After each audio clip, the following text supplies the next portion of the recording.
বুঝতে হবে শ্রীমদ্ ভগবত গীতা কি। আমরা অনেকে ভুল করে এই শ্রীমদ্ ভগবতটাকে ভাগবত বলে থাকি, কিন্তু এই শ্রীমদ্ ভগবত কিন্তু ভাগবত নয়। আজকে আমি বলবো কেন ভাগবত নয়। ভাগবত একটা জিনিস আর ভগবত একটা জিনিস। ভাগবত হচ্ছে ভগবান ভক্তদের মাধ্যমে প্রকাশ করেছেন, মুনি ঋষিদের মাধ্যমে প্রকাশ করেছেন, ওটার নাম হচ্ছে ভাগবত। যেমন সুত উবাচ, ঋষি উবাচ, এই সকল ঋষিদের মাধ্যমে ভক্তদের মাধ্যমে ভগবান যে সকল প্রাণী প্রচার করেন ওটার নাম হচ্ছে ভাগবত। আর ভগবত কি? ভগবত হচ্ছে ভগবান সরাসরি ভক্তদের মাঝে কি করেছেন? প্রচার করেছেন। যেমন কুরুক্ষেত্রের রণাঙ্গনের মধ্যে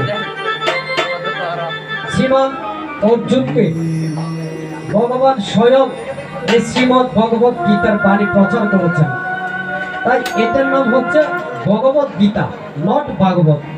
বুঝতে হবে ব্যাপারটা। আর গীতা মানে কি? গীতা মানে কি বুঝতে হবে। গ দীর্ঘিকার ত আকার কি হলো? গীতা। তাইলে গ দীর্ঘিকার গি, এই গি মানে হচ্ছে জ্ঞানের জ্ঞান, আর ত আকার মানে তা। এই তা মানে হচ্ছে তরুণী, অর্থাৎ এই জ্ঞানের তরুণীর নাম হচ্ছে শ্রীমদ্ ভগবত গীতা। তাহলে এটার নাম হচ্ছে শ্রীমদ্ ভগবত গীতা, নট ভাগবত। তাহলে ভাগবত হচ্ছে একটা আর ভগবত হচ্ছে একটা, আমাদেরকে বুঝতে হবে শুধু। আর যিনি কিংবা যারা একদম মন প্রাণ ভরে এই ভগবানের গীতাটি পাঠ করে থাকেন, গীতায় বলছে কি গীতা গীতা সজ্জনাভি ভক্তি ভাবেন বেদ শাস্ত্র পুরাণানি তেনাদি সর্বস্ব। যিনি একদম মন প্রাণ ভক্তি করে শ্রীমদ্ ভগবত গীতা পাঠ করেন, তিনি সর্বশাস্ত্র সম্পর্কে অবগত হয়ে থাকেন। তাহলে ওনাকে অন্য কোনো গ্রন্থ পাঠে করতে হয় না। এই শ্রীমদ্ ভগবত গীতাটুকু পাঠ করলে একাগ্র চিত্তে সকল শাস্ত্র সম্পর্কে অবগত হওয়া যায়। তাই সুধীমণ্ডলী, আর আপনারা যারা আস্বাদন করছেন এই গীতাটুকু, আপনাদের জীবনটা মধু মঙ্গলময় হিসেবে পরিপূর্ণ হবে শ্রীমদ্ ভগবত গীতা আস্বাদনের মাধ্যমে। তাই আজকে যারা বাইরে শ্রীমদ্ ভগবত গীতাটুকু শুনছেন বা এই ভেতরে এসে যারা শ্রীমদ্ ভগবতটুকু শুনছেন, তাদের জীবনটাই কানায় কানায় পূর্ণ হবে। সুধীমণ্ডলী, ওই সুধীমণ্ডলী, আজকে যারা এত সুন্দর করে এই যন্ত্র সঙ্গীত পরিচালনা করছেন, তাদেরকে একটুখানি পরিচয় না করলে নয়। আমার পাশে রয়েছেন ভক্ত তিলক, যিনি মৃদঙ্গ বাজাচ্ছেন, শ্রীযুক্ত বাবু কিষান, আমার অত্যন্ত ছোট ভাই। আর যিনি বংশীকে এত সুন্দর করে বংশী বাজাচ্ছেন সকলার কিংবা সারা বাংলাদেশের, যিনি আনাচে কানাচে দিয়ে শ্রীমদ্ ভগবত গীতার সাথে লেগে থেকে বংশী বাজিয়ে সবার মনে আনন্দ সঞ্চার করছেন, আমার পরম শ্রদ্ধাভাজন এবং দাদা শ্রীযুক্ত বাবু রুবেল দাস মহোদয়।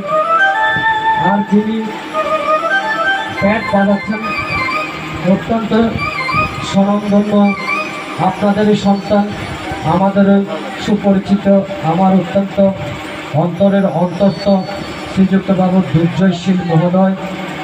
আর যিনি এই কিবোর্ডে সহযোগিতা করছেন, অত্যন্ত চমৎকারভাবে বাজাচ্ছেন, এবং যিনি কিছুক্ষণ আগে সঙ্গীত করেছেন, সঙ্গীত শিল্পী এবং কিবোর্ডিস্ট শ্রীযুক্ত বাবু সুমন দাস মহোদয়। আর পাশে যিনি কিছুক্ষণ আগে গীতার আহ্বান করেছেন, গান করেছেন, আমার অত্যন্ত প্রাণের জন শ্রীযুক্ত বাবু রাসেল দে।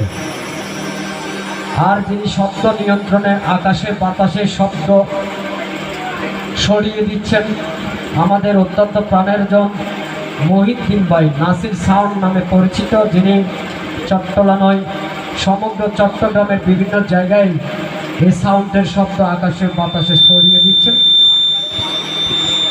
যাক সুধীমণ্ডলী, আমাদের গীতায় মনোনিবেশ করতে হবে, তাই ভগবানকে একটু আহ্বান করে আমরা গীতায় মনোনিবেশ করবো। একটু আহ্বান করবো ভগবানকে, তুমি পরময় আশ্রয়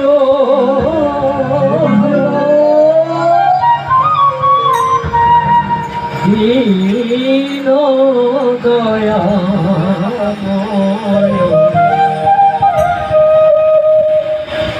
সকল বয়ন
পিতা